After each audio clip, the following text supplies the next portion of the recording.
BTR Udalguri জিলাৰ তথ্য আৰু জনসংযোগ বিভাগৰ কঠোৰ নিৰ্দেশনা। মদ খাই মোবাইল ব্যৱহাৰ কৰি দুচকীয়া বাইক আৰু স্কুটি নচলাব। চাৰিচকীয়া বাহন চলাওঁতে ছিট বেল্ট পৰিধান কৰিব আৰু অনুজ্ঞাপত্ৰ থাকিব লাগিব। ট্ৰেফিক ৰুল মানি চলক আৰু হেলমেট পৰিধান কৰক। তীব্ৰ বেগত বাইক বা স্কুটি চলাই মাতৃক সুখ নিদিব আৰু পত্নীৰ শিৰৰ সেন্দুৰ মুচিবলৈ নিদিব। নিজেই সজাগ হওক আৰু আনৰ জীৱন বনাওক। পথ সুৰক্ষাৰ বাবে ৰাইজক আগবাঢ়ি আহিবলৈ আহ্বান তথ্য আৰু জনসংযোগ বিভাগৰ। পথ সুৰক্ষা সজাগতা বাতৰনাট প্ৰদৰ্শনত অভিনয়ত আছে আৰনাই কালচাৰেল গোষ্ঠীৰ অভিনেত্ৰী অপৰূপা বৰুৱা, অমৰেন্দ্ৰ বৰুৱা, মৃদুল নাথ আৰু অংকুৰ নাথৰ উপৰিও উপদেষ্টা ৰমেন দাস আৰু পৰিচালকৰ দায়িত্বত আছে অমৃত ৰাভা। দ্ৰুতগতিত বাইক আৰু স্কুটি চলাই বহু বাইক আৰু স্কুটিৰোহীয়ে হেলমেটবিহীনভাৱে গাড়ী দৌৰাই পৰিণতি ভুগিব লগা হৈছে আৰু অকল ইয়ে নহয়, এনে বহু ৰোহীয়ে মদ খাই নিচাসক্ত হৈ নিৰন্তন হেৰুৱাই দুৰ্ঘটনাত পতিত হৈ অকালতে প্ৰাণ হেৰুৱাব লগা হৈছে আৰু বহু চিৰজীৱনৰ বাবে পংগু হ'ব লগা হৈছে। ইয়াৰে পৰিপ্ৰেক্ষিত ওদালগুৰি জিলা তথ্য জনসংযোগ বিভাগে এলানি পথ সুৰক্ষা সজাগতা জনহিতাৰ্থে বাতৰ নাটৰ যোগেদি ওদালগুৰি জিলাৰ কলাইগাঁও, ভেৰগাঁও, খৈৰাবাৰী, ডিমাকুচি, ৰৌতা, ওৰাং আৰু ওদালগুৰি হোল্ডিং আৰি ব্যাপকভাৱে পথ সুৰক্ষা সজাগতাৰ প্ৰচাৰ কাৰ্য চলোৱাই নহয়, আৰনাই কালচাৰেল গোষ্ঠীৰ বাতৰ নাটৰ জৰিয়তে বাস্তৱ ঘটনাৰ ফলস্বৰূপ দেখুৱাই ৰাইজৰ পৰা জনসমৰ্থন পাবলৈ সক্ষম হৈছে। উল্লেখযোগ্য যে যোৱা ৮ মে'ৰ পৰা ওদালগুৰি জিলা তথ্য আৰু জনসংযোগ বিভাগে উক্ত কাৰ্যসূচী আৰম্ভ কৰিছে। আজি প্ৰথমটো পথ সুৰক্ষা সজাগতা আৰনাই কালচাৰেল ছ'চাইটিয়ে কলাইগাঁৱৰ মাজমজিয়াত বাতৰ নাট প্ৰদৰ্শন কৰি ৰাইজৰ পৰা সমৰ্থন পাবলৈ সক্ষম হয়। এই ক্ষেত্ৰত কলাইগাঁও আৰক্ষীয়ে বাতৰ নাট প্ৰদৰ্শন কৰা অভিনেতা, অভিনেত্ৰী, প্ৰযোজক, পৰিচালকক সহযোগ আগবঢ়ায়। উক্ত নাট প্ৰদৰ্শন সন্দৰ্ভত প্ৰথমে ওদালগুৰি জিলা তথ্য আৰু জনসংযোগ বিভাগক ধন্যবাদ জনাই আৰনাই কালচাৰেল গোষ্ঠীৰ সভাপতি অমৃত ৰাভা আৰু অভিনেত্ৰী অপৰূপা বৰুৱাই সাংবাদিকক ৰাইজৰ হিতাৰ্থে কি ক'লে শুনকচোন।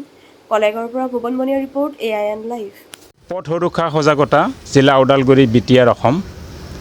পথ সুৰক্ষা হাতে কামে লগাৰ সময়।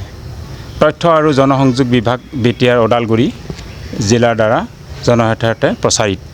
আচলতে আমাৰ ওদালগুৰি জিলাৰ বিভিন্ন প্ৰান্তত বাতৰ নাটৰ দ্বাৰা ল'ৰা ছোৱালীসকলৰ যিটো সাৱধানতা সজাগতা নাটকৰ জৰিয়তে আমি বিভিন্ন প্ৰান্তত বাৰ্তা দিয়া হৈছে জনসংযোগ বিভাগৰ পৰা।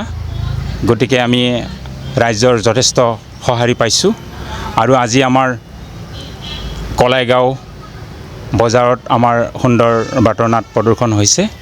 ৰাইজে যথেষ্ট আমাক সহযোগ কৰিছে আৰু আমাৰ লগতে আমাৰ যিসকল আৰ্টিষ্ট সকলোৱে উৎসাহেৰে তেওঁলোকৰ যি বাৰ্তা সকলোৱে সুন্দৰভাৱে প্ৰকাশ কৰিছে।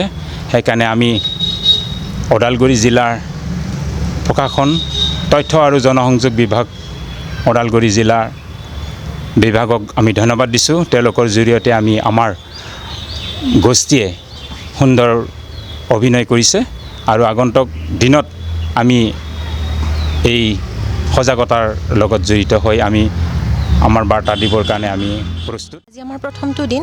আমি বিভিন্ন ঠাইত বিভিন্ন ৰাজহুৱা যিবিলাক ঠাই আছে তাত আমি আমাৰ অনুষ্ঠান পৰিৱেশন কৰিলোঁ ইতিমধ্যে।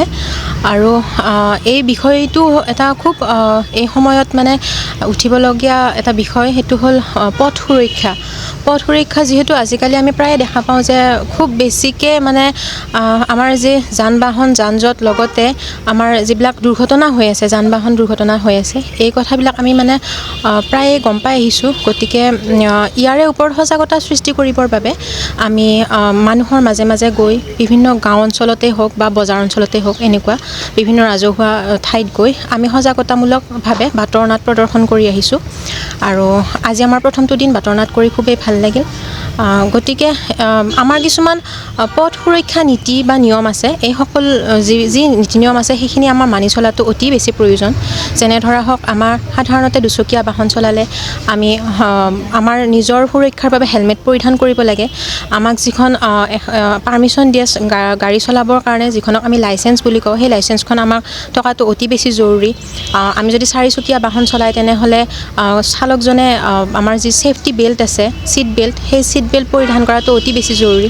লগতে পথৰ দাঁতি কাষৰীয়া যিবিলাক কাষ আছে, যিবিলাক পদযাত্ৰীৰ কাৰণে বিশেষকৈ এৰি দিয়া হৈছে, সেই জেগাখিনি যাতে আমাৰ গাড়ী চলালে আমি মুকলিকৈ ৰাখিব পাৰোঁ, মানে ধৰক পদযাত্ৰীসকলৰ সুবিধাৰ্থে, সেই কথাখিনিও আমি সজাগতাৰ মাজেৰে জনাবলৈ, বাৰ্তা দিবলৈ চেষ্টা কৰিছোঁ। অভিজ্ঞতাৰ ফালৰ পৰা ক'বলৈ মানে এইটো আচলতে সজাগতামূলক হিচাপে যদি যিকোনো মানে এটা প্ৰগ্ৰাম কৰিবলগীয়া হয়, মানুহবিলাকে গুৰুত্ব নিদিয়ে। সেইকাৰণে যদি আমি বাটৰ নাটৰ জৰিয়তে যদি মানুহৰ মাজত সোমাই পৰোঁ, তেতিয়াহ'লে মানুহবিলাকে অকণমান বেছি সজাগ হয়। নাটকখনো কিহৰ ওপৰত চলিছে সেইটো বস্তু চাব আহে। সেই বস্তুটো চাব আহি যেতিয়া নেকি আমি বিষয়বস্তুটো উপস্থাপন কৰিব পাৰোঁ, তেতিয়াহ'লে ধৰ মানুহখিনি বেছিকৈ সজাগ হয়।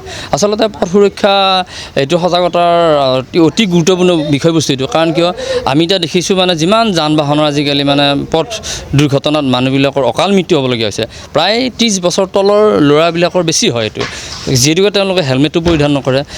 কিছুমানে ধৰ মাদক দ্ৰব্য সেৱন কৰি তেওঁলোকে গাড়ী চলায়, যাৰ বিনিময়ত তাৰমানে কিছু এনেকুৱা ল'ৰা ছোৱালীৰ মাক দেউতাক তাৰমানে শোকত মানে জীৱনটোৰ কাৰণে তেওঁলোকে শোকত থাকিবলগীয়া হয়। এইবিলাক আচলতে হয় আমাৰ অসাৱধান। সেইকাৰণে আমি এটা এই R9 কালচাৰেল প্ৰজেক্টৰ জৰিয়তে তাৰমানে আমি এই বাটৰ নাটৰ জৰিয়তে এই পথ সুৰক্ষাৰ অনুষ্ঠান তাৰমানে এই অনুষ্ঠানটো আমি কৰি আহিছোঁ। গতিকে ইয়াতে আমি কলাইগাঁৱত কৰিছোঁ, আমি ইফালে ডিমাকুছিত কৰিলোঁ, আমি ইয়াতে ভৈৰৱকুণ্ডত কৰিলোঁ। যথেষ্ট ৰাইজৰ সঁহাৰি পাইছোঁ আৰু এই সঁহাৰিৰ জৰিয়তে আমি ভাবিছোঁ কি ৰাইজ যাতে সজাগ হ'ব পাৰিছে বুলি ভাবিছোঁ। যিকোনো খবৰ আৰু বিজ্ঞাপনৰ বাবে যোগাযোগ কৰক 7896121996 লগতে 7002537271।